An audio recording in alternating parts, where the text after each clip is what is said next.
অনেক দিন পরে আজকে পাঙ্গাস মাছ খেতে মন চাইতেছিল, সেই জন্য কিন্তু একদম বাজার থেকে তাজা পাঙ্গাস মাছ নিয়ে চলে আসছিল। আর পাঙ্গাস মাছটা কিন্তু কেটে নিয়ে আসা হয়েছে, যেহেতু একটু বড় সাইজের, প্রায় 3 কেজির মতো আর কি। তো এখানে আমি মাথাটা নিয়ে নিয়েছি। তো অনেক দিন ধরে আসলে পাঙ্গাস মাছের মাথা খাওয়া হয় না। তো হ্যালো এভরিওয়ান, আসসালামু আলাইকুম। যেখান থেকে আমরা ভিডিওটি দেখছেন, আশা করি আপনারা অনেক ভালো আছেন।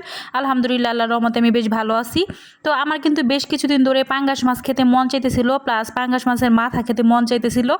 সেই জন্য কিন্তু আসলে আর দেরি করি নাই, ডাইরেক্ট বাজারে গিয়ে সেখান থেকে পাঙ্গাস মাছ কিনে নিয়ে চলে আসছিল আপনাদের ভাইয়া। তো সেখানে কিন্তু পাঙ্গাস মাছগুলা একদমই তাজা ছিল।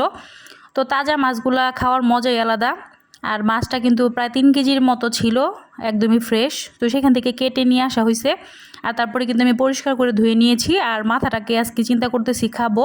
তো সেই জন্য কিন্তু পাঙ্গাস মাছটা আমি আজকে ভুনা করব একদম লাল লাল করে।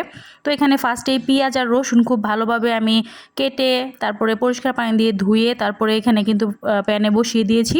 আর এটা হালকা ব্রাউন কালার করে ভাজা হয়ে যাওয়ার পরে কিন্তু এখানে আমি সকল মশলা দিয়ে দিলাম। এখানে আমি পেঁয়াজ পেস্ট, রসুন পেস্ট, আদা, জিরা সব কিছুর পেস্ট অল্প অল্প করে, সাথে কিন্তু কাঁচামরিচের পেস্টটাও দিয়ে দিয়েছি। এতে করে কিন্তু আমার কাছে খুবই ভালো একটা ফ্লেভার লাগে বা খেতেও ভালো লাগে, সেই জন্য। তো এটা হালকা করে ভেজে তারপরে কিন্তু এখানে হলুদের গুঁড়া, মরিচের গুঁড়া, ধনিয়া গুঁড়া, লবণ সব কিছু দিয়ে মশলাটাকে খুব ভালোভাবে কষিয়ে নিয়েছি।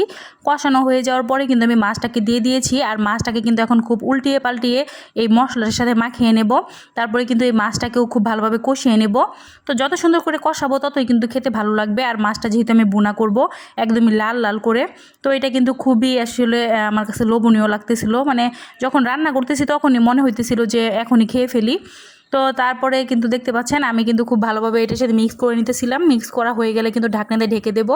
আর এটা কষানো পর্যন্ত অপেক্ষা করব। তারপরে কষানো হয়ে যাওয়ার পরে কিন্তু আমি এখানে পরিমাণ মতো পানি দিয়ে দিব। পানি দেওয়ার পরে কিন্তু আমি ঢাকনা দিয়ে ঢেকে দেবো। তারপরে 10 থেকে 15 মিনিট অপেক্ষা করলেই রান্নাটা আমার কমপ্লিট হয়ে যাবে। তো আপনাদের কাছে কেমন লাগে পাঙ্গাস মাছের ভুনা? আমার কাছে কিন্তু দারুণ লাগে পাঙ্গাস মাছের ভুনা। তো এখানে কিন্তু পাঙ্গাস মাছের ভুনাটা করার জন্য খুব অল্প টাইমই লাগে। মানে খুবই সিম্পলভাবে কিন্তু পাঙ্গাস মাছের ভুনাটা আমি করলাম, মানে ঘরোয়া যেসব উপকরণ লাগে সেগুলো দিয়েই।